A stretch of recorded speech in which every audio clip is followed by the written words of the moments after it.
ရှောင်းရှွန်းကပိုင်ဆိုင်ခဲ့တဲ့မိတောက်တုံးကိုမိတောက်23မျိုးလုံးကိုပေါက်ဆက်ပြီးတော့တခါတည်းအသုံးပြုခြင်းမင်္ဂလာပါကျွန်တော်ကတော့ဝီဂန်2ပါဒီလိုလေးမှာတော့ကျွန်တော်ကကောင်းကင်မိတောက်23မျိုးလုံးကိုတေချာလေးရှင်းပြပေးသွားမှာပဲဖြစ်ပါဗီဒီယိုလေးမစားခင်မှာကျွန်တော် page လေးကို follow ဒါမှမဟုတ် subscribe လုပ်သွားပေးဖို့တောင်းဆိုချင်ပါကျေးဇူးပါဒါဆိုရင်တော့ဗီဒီယိုလေးကိုဆက်လိုက်ကြရအောင်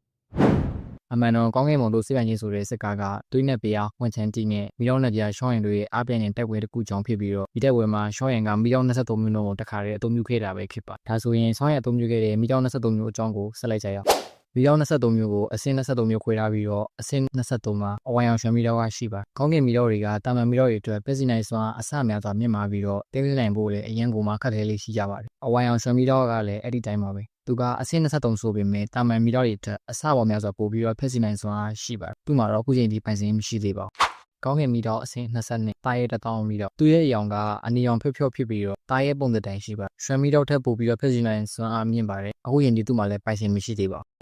ကောင်းကင်မီတောအဆင့်21ပြန်လည်ဝင်စားခြင်း6ပင်မီတောသူ့ကိုရင်းရံမီတောလို့လည်းခေါ်ပါတယ်ဒီမီတောကအရင်မြင့်တွေစီကနေပြီးတော့အသွင်ပြောင်းလဲဖြစ်တည်လာပြီးတော့ရင်းရံဖြစ်တဲ့အတွက်အကျူနဲ့အနက်ရောင်နှမျိုးတွဲဆက်နေတဲ့မီတောတစ်မျိုးပဲဖြစ်ပါဒီမီတောကဆိုရင်အသက်နဲ့တည်ဆုံခြင်းစွမ်းရည်နှမျိုးလုံးကိုပိုင်ဆိုင်ထားပြီးတော့ရံမီကလူကိုကယ်တင်ရင်းမီကလူကိုမတည်စေဘဲနဲ့အယိုးကိုလောက်ချမ်းစေတဲ့စွမ်းအားသူ့မှာရှိပါတယ်ဒီမီတောကိုတော့ရှောင်းရင်ရဲ့ဘိုးကရှောင်းရှွန်းကပိုင်ဆိုင်ခဲ့တာဖြစ်ပြီးတော့သူမတည်ဆုံးခင်မှာဒီမီတောကိုဖောက်ပေးပြီးတော့အသုံးပြုခဲ့တာပဲဖြစ်ပါတယ်နံပါတ်20တစီအစိမ့်မီတော့သူ့ကို free နဲ့နဂါမီတော့လို့လည်းခေါ်ပါတယ်အစိမ့်မီတော့တစ်ခုဖြစ်တာကြောင့်သူ့ရဲ့မိဘလေးကိုမတော်တဆထိမိသွားရင်တောင်မှမီတော့အစိမ့်သိနိုင်ပါတယ်ဒီမီတော့ကစိတ်ကအစိမ့်အိမ်မှာရှိပြီးတော့ဆွမ်းဆွမ်းကပိုင်ဆိုင်ခဲ့ရပဲဖြစ်ပါတယ်ကောင်းကင်မီတော့အစင်းဆက်ကိုတာပန်းစိမ့်ဝင်ယူမီတော့ဒီမီတော့ကတော့ကျွန်တော်တို့နဲ့မစိမ့်ပါဘူးရှောင်းရံကပိုင်ဆိုင်ထားတာဖြစ်ပြီးတော့အစိမ့်မဟုတ်အပြာမဟုတ်တဲ့ဟိုမြောက်ဒီမြောက်ရောင်သူ့မှာရှိပါသူကကြာပန်းမှုကန်ရှိပြီးတော့သူ့ရဲ့စိတ်ဝိညာဉ်နှူထားဖို့အတွက်10နှစ်ပုံစံတန်ဖြစ်တည်ဖို့အတွက်နှစ်100နဲ့ကြာပန်းဖြစ်တည်ဖို့အတွက်နှစ်ပေါင်း1000အချိန်ယူရတာပဲဖြစ်ပါတယ်ကောင်းကင်မီတော့အစင်း18လင်မူတိုတော်တာမီတော့သူ့ကိုမီတော့မုံနိုင်ဒါမှမဟုတ်မီတော့နဂါပုံစံပြောင်းပြီးတော့တိုက်ခိုက်တုံပြနိုင်စွမ်းရှိပါတယ်သူ့ကိုရှောင်းရှွန်းကပဲပိုင်ဆိုင်ခဲ့တာဖြစ်ပြီးတော့ရှောင်းရှွန်းကသူပိုင်ဆိုင်ခဲ့တဲ့အစင်း18လင်မူတိုတော်တာမီတော့အစင်း20တစီအစိမ့်မီတော့နဲ့အစင်း21ပင်လင်ဝင်စားလေး6ပြမီတော့ဒါမှမဟုတ်ရင်ရဲမီတော့အဲ့ဒီ3မျိုးလုံးကိုသူမသိခင်မှာဖောက်ပွဲအသုံးပြုခဲ့တာပဲဖြစ်ပါထူးခြားတာကရှောင်းရှွန်းကရှောင်းရံလိုမျိုးဖန်ကျဲမီတော့ပေါင်းဆက်ခြင်းအကျင့်စဉ်ကိုမသုံးဘဲနဲ့မီတော့တွေကိုသူ့ရဲ့ဒူတီစွမ်းအားတက်နဲ့ဖိနှိပ်ပေါင်းဆက်အသုံးပြုခဲ့တာပဲဖြစ်ပါတယ်ကောင်းကင်မီတော့စစ်စခွန်ကြောက်မီတော့ချွေမီတော့သူ့ကိုကြတော့ရန်ကလန်ရဲ့ခေါင်းဆောင်ရင်ချင်းကပိုင်ဆိုင်ထားတာဖြစ်ပြီးတော့သူကချွေမီတော့အယောင်ရှိပါကောင်းကင်မီတော့အစင်းဆက်ကြောင့်သူ့ကိုလည်းရန်ကလန်ကပဲပိုင်ဆိုင်ထားတာဖြစ်ပြီးတော့ဒီမီတော့အကြောင်းအသေးစိတ်ဖော်ပြထားတာဖို့တော့မရှိပါသူ့ရဲ့နာမည်ကတော့ရင်မီတိတ်မီတော့လို့ခေါ်ပါကောင်းကင်မီတော့အစင်းဆန်ကပယ်လယ်နှလုံးသားမီတော့သူကအပြန်အောင်ဇပန်အုံးမေပုံတန်ရှိပြီးတော့သူ့ကိုတစ္ဆာပေါဟန်ပုံကပိုင်ဆိုင်ခဲ့တာဖြစ်ပါဟန်ပုံစီကနေအဖိုးကြီးမူကွာရရှိသွားတာဖြစ်ပြီးတော့တဖန်မူကိုရှောင်းရင်ကပြန်လဲတက်ပြီးတော့ပယ်လယ်နှလုံးသားမီတော့ကိုရှောင်းရင်ကပဲနောက်ဆုံးမှပိုင်ဆိုင်ခဲ့တာပဲဖြစ်ပါကောင်းကင်မီတော့အစင်း14နှလုံးကြည့်မီတော့ဒီမီတော့ကမီတော့မွေပုံစံရှိပါတယ်သူကစိတ်ဝိညာဉ်ကိုတက်ဆင်ပြီးတော့ဒူဂျီစွမ်းလေ့ကျင့်မှုကိုအရှိန်မြင့်ပြီးကဒူဂျီစွမ်းတည်တည်ဖို့ကိုလည်းကူညီပေးပါသူ့ကိုတင်တင်ဖို့အတွက်အရန်ကိုမှခက်ခဲပြီးတော့ကောင်းကင်မီတော့တစ်ခုရဲ့အကာအကွယ်မရှိဘဲနဲ့တက်ဆင်နိုင်မှာမဟုတ်ပါဒီမီတော့ကိုဝိဇာထံကိုမိဝိဇာကအရင်ပိုင်ဆိုင်ခဲ့တာဖြစ်ပြီးတော့ဒီမီတော့ကြောင့်ပဲသူကတည်ဆုံးခဲ့တာပဲဖြစ်ပါ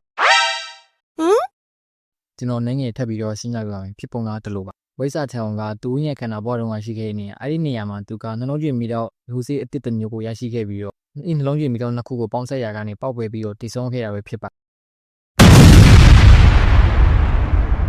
ါဒီလိုဖြစ်သွားလို့သူ့ကိုထင်မသိလိုက်ပါနဲ့သူကရောက်ချမ်းတို့နဲ့ခိတခိတွေမှာအတူတန်းခဲ့ပြီးတော့တိုင်ဝိဇာအစင်းနဲ့တိုင်ကျန်တစ်ခုကိုဖန်တီးနိုင်ပြီးတော့မသိခင်မှာလေးရနဲ့တဲလေးတစ်ခုကိုဖွင့်နိုင်ပြီးသူ့အသိဉာဏ်ဝိညာဉ်ကိုနှလုံးကျွေးမီတော့မျိုးစီနာမှာထားခဲ့တာပဲဖြစ်ပါဒါဆိုကျွန်တော်တို့ဒီကကြောင်းရအောင်ဆက်လိုက်တဲ့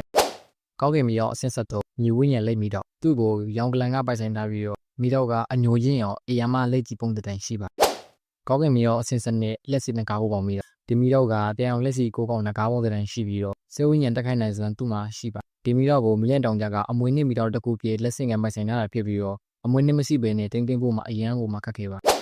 ါအစင်း7အယိုးအိတ်ဆိုင်ကြီးတော့ဒီမီတော့ကလည်းကျွန်တော်နဲ့အရန်ကိုမှရင်းနှီးပြီးတော့ရောင်ချမ်းကပဲပိုင်ဆိုင်ခဲ့တာပဲဖြစ်ပါသူကအဖီအောင်ရှိပြီးတော့အယိုးတဲ့ဒီအိတ်ဆိုင်နိုင်ပြီးအရန်ကိုမှပူပြင်းတဲ့မီတော့တစ်ခုပဲဖြစ်ပါအပူရောအေးရောတပြိုင်တည်းမှာရုံးနေတဲ့မီတော့ဖြစ်ပြီးတော့ရောင်ချမ်းသူတော်စင်တစ်ပိုင်းဖြစ်တဲ့အချိန်မှာရွှန်းရံကိုပေးခဲ့တာပဲဖြစ်ပါကောင်းကင်မီတော့အစင်း30မရနာလေပြင်းမီတော့ဒီမီတော့ကဖြူပြန်အောင်ရှိပြီးတော့ရောင်ကလန်ရဲ့လူငယ်တူကပိုင်ဆိုင်ထားတာဖြစ်ပါသူရဲ့စွမ်းရည်ကစိတ်ဝိညာဉ်နဲ့ခံစားချက်ကိုထိခိုက်စေပြီးတော့ထူးဆန်းတဲ့အတန်တမျိုးနဲ့လူတွေကိုထိန်းချုပ်နိုင်စွမ်းအားရှိပါကောင်းကင်မီတော့အဆင့်ကိုမီလန်3000မီတော့ဒီမီတော့ကိုမသိမျိုးမီတော့လို့လည်းခေါ်ကြပါတယ်သူရဲ့ပုံစံကခင်းအောင်ငကားတစ်ကောင်ပုံစံဖြစ်ပါတယ်အရန်ကိုမှအားနည်းဆုံးချိန်မှာတော့မှအလွန်ဟိမန်စွာပင်လင်ကောင်းမွန်နိုင်စွမ်းရှိပါသူ့ကိုဇီယန်ရဲ့အဖေငကားအင်ပါယာဟောင်းကြီးကျူကုန်းကပိုင်ဆိုင်ခဲ့တာဖြစ်ပြီးတော့လက်ရှိမှာရှောင်းရံကပဲသူ့ကိုပိုင်ဆိုင်ထားတာဖြစ်ပါတယ် ကောင်းကင်မီတော့နှစ်ပတ်ရှိဂျပန်နေမီတော့ဂျပန်နေမီတော့ကတော့အညောင်ဖြောဖြောရောင်ရှိပြီးတော့ရန်ကလန်ရဲ့လူငယ်တူကပဲပိုင်ဆိုင်လာတာဖြစ်ပါတယ်ကောင်းကင်မီတော့အစင်ခုနှစ်ရွှေဘိုးဝင်းမီတော့သူ့ကိုတော့ရန်ကလန်ရဲ့ခေါင်းဆောင်ရဲချင်းကပိုင်ဆိုင်လာတာဖြစ်ပြီးတော့ဒီမီတော့ကိုသူကအစင်းဆက်ကွန်ကြောက်မီတော့ချော်ရီမီတော့နဲ့ပေါင်းဆက်ထားတာဖြစ်ပါတယ်သူ့ရဲ့စွမ်းရည်ကထိတ်တန့်ကောင်းကင်မီတော့တွေနဲ့ရှင်းနိုင်ပါတယ်ကောင်းကင်မီတော့အစင်6ဖုံးဆိုးမြေဖြစ်စီခြင်းမီတော့ဒီမီတော့ကအလင်းအောင်ထဲမှာဆိုလို့ရှိရင်တော့အနက်အောင်ဖြောဖြောအယောင်ရှိပြီးတော့အမောင်ထဲမှာဆိုရင်တော့သူကခင်းအောင်ရှိရပဲဖြစ်ပါတယ်ဒီမီတော့ကိုတော့ရန်ကလန်ကပဲပိုင်ဆိုင်ထားပြီးတော့ဒီမီတော့ကမီတော့ပန်းအဖြစ်အရာအလုံးကိုလွှမ်းမိုးနိုင်စွမ်းရှိပါတယ်ကောက်ကင်မီတော့အဆင့်ကအသက်ဝိညာဉ်မီတော့ဒီမီတော့ကိုတော့ရောင်ကလန်ရဲ့အခမ်းအနားမှာတွေ့ရအောင်ဖြစ်ပြီးတော့အဆင့်ကိုဆေးချာကြီးကြောက်ကပိုင်ဆိုင်ထားတာပဲဖြစ်ပါတယ်ဒီမီတော့ကတက်ခတ်ရမှာအသုံးဝင်ပေါ့သူကအလွန်ရှားပါတဲ့ဆေးမယ်တွေရဲ့မျိုးစိတ်လေးရှိုံနဲ့ဆက်ကျင်ကြီးထွားလာအောင်လို့လုပ်နိုင်စွမ်းရှိပါတယ်ဒီမီတော့ကိုမော်စီပညာရှင်တွေကလိုချင်ရတာဖြစ်ပြီးတော့မော်စီပညာရှင်တွေရဲ့အရန်ကိုမှအရေးပါတဲ့ရတနာမီတော့တစ်ခုပဲဖြစ်ပါတယ်အဆင့်လေးရွှေအင်ပါယာလောင်ရင်းမီတော့ဒီမီတော့ကလည်းကူပလန်ရဲ့အမွေနှစ်မီတော့တစ်ခုဖြစ်ပြီးတော့ရွှေရည်ကောင်းမလေးရွှေရကပိုင်ဆိုင်ထားတာပဲဖြစ်ပါတယ်